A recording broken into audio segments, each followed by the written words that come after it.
nating the human person in the environment, hindi lamang natin sinasabi dito that the human person lives in a world, that the human person resides in a certain world where he live.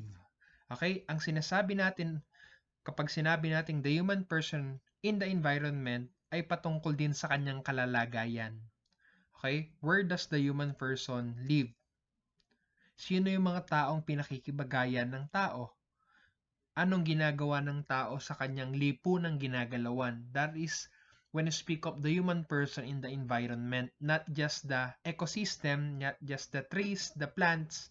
We speak of the environment as the totality, kabuuan ng kung ano ang pinakikipamuhayan ng isang tao. Next, okay? Man as being in the world. Okay? Pag sinabi nating man as being in the world, the human person lives in a world. Ikaw na nanonood nito, nakikinig, bilang tao, ikaw ay nakatira sa isang mundo at ang mundong yung ginagalawan ay binibigyan mo ng kahulugan. Ang pakikitungo mo sa kapwa-tao, ang pakikitungo mo sa inyong kapaligiran, pakikitungo mo sa iyong magulang, sa iyong kapatid at kung kanino-kanino pa ay binibigyan mo ng kahulugan. Dahil may isip ang tao, kaya niyang magbigay ng kahulugan sa mga bagay sa kanyang kapaligiran.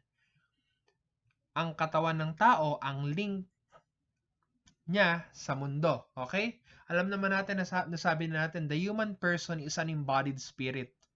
Okay? Ang tao ay nilalang na mayroong kaluluwa. Okay? Man as being in the world naman, ang tao mayroong katawan at sa pamamagitan ng katawan, nakakakilos ang tao sa mundong kanyang ginagalawan nang sa gayon ay mabigyan niya ito ng kahulugan.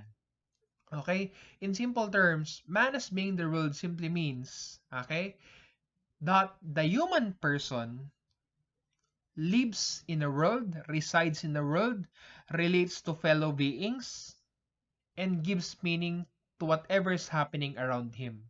Ang tao ay nakatira sa mundong ginagalawan niya at siya nagbibigay ng kahulugan sa kanyang karanasan at sa mga bagay na nangyayari sa kanyang kapaligiran. Yun ang sinasabi ng man as being in the world.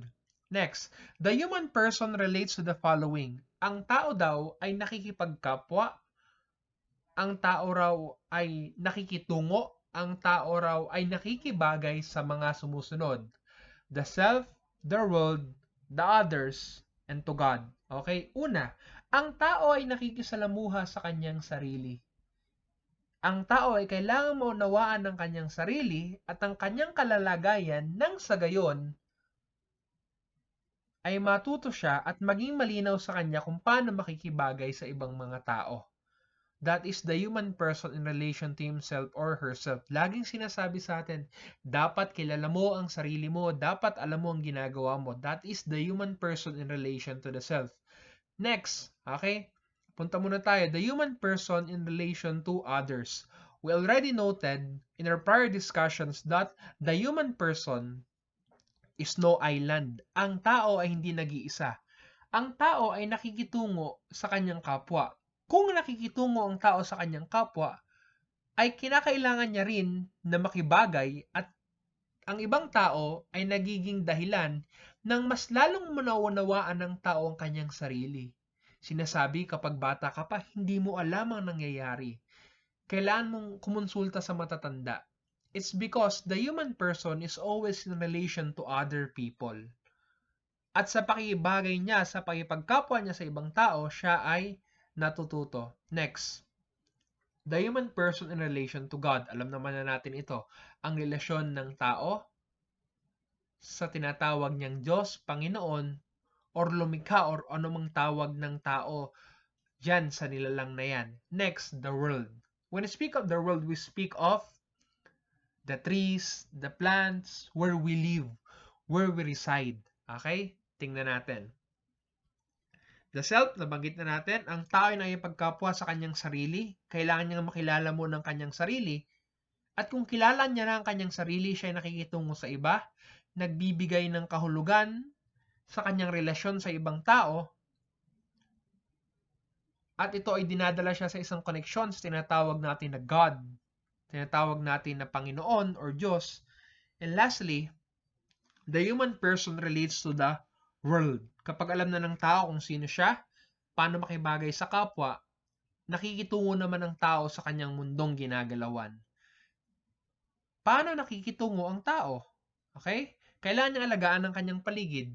Kailangan niyang sumunod sa mga batas na tinatakda ng mundong kanyang ginagalawan. Kailangan niyang ingatan ang kanyang sarili nang sa gayon ay maalagaan niya ang mundo. Ang mundo ay mundo na yan, pero sa pamamagitan ng tao, mas nabibigyang kahulugan ang mundo. Yun nga lang, pinababayaan ng tao ang mundo. Look at the following images. Nakakalungkot lang na naaabuso ng tao ang mundong kanyang ginagalawan.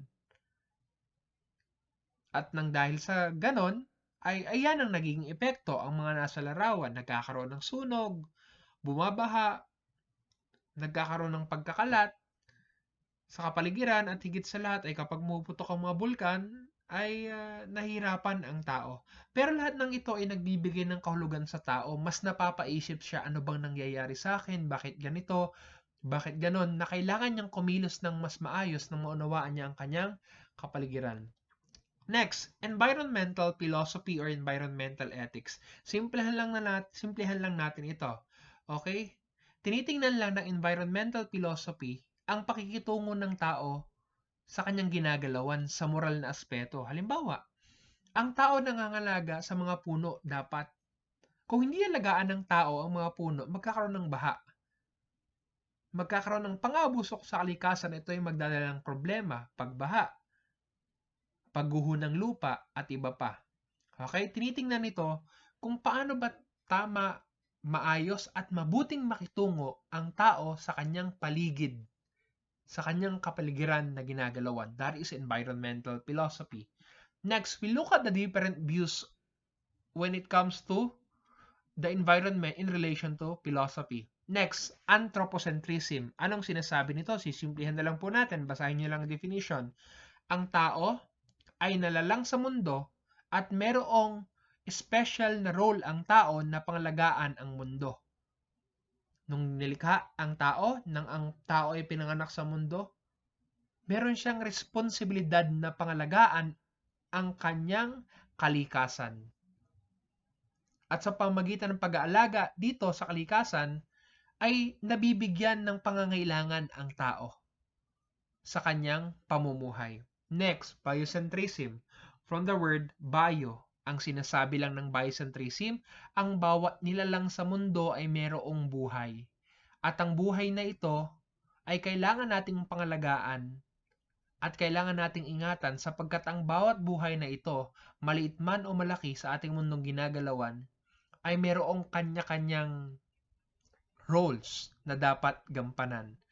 Next, ecocentrism.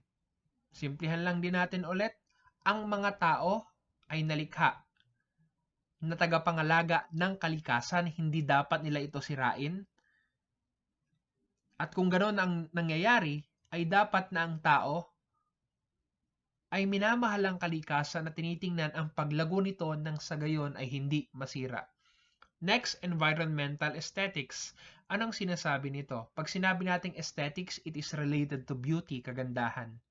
Ang sinasabi lang nito, ang mundong ating ginagalawan, ang kalikasan ay merong kagandahan. At ang kagandahang ito ay kailangang panatilihin. Paano? Kailangang pangalagaan sa simpleng paraan. Magtanim ng puno, huwag mag-aksaya ng mga resources. At kailangang pangalagaan ito lagi at pagandahin nang sa gayon ay maging beneficial sa mga tao. Okay? Yun lang ang sinasabi natin dito. Man as being in the environment, ang tao ay nakatira sa mundo at nakikitungo sa mundo. Pag sinabi nating mundo, ito ay po pwedeng ang kalikasan, ang mga tao sa kanyang kapaligid, ang kanyang sarili, at nang sa gayon ay mas lalo niyang mapalalim ang kanyang koneksyon sa tinatawag niyang Panginoon.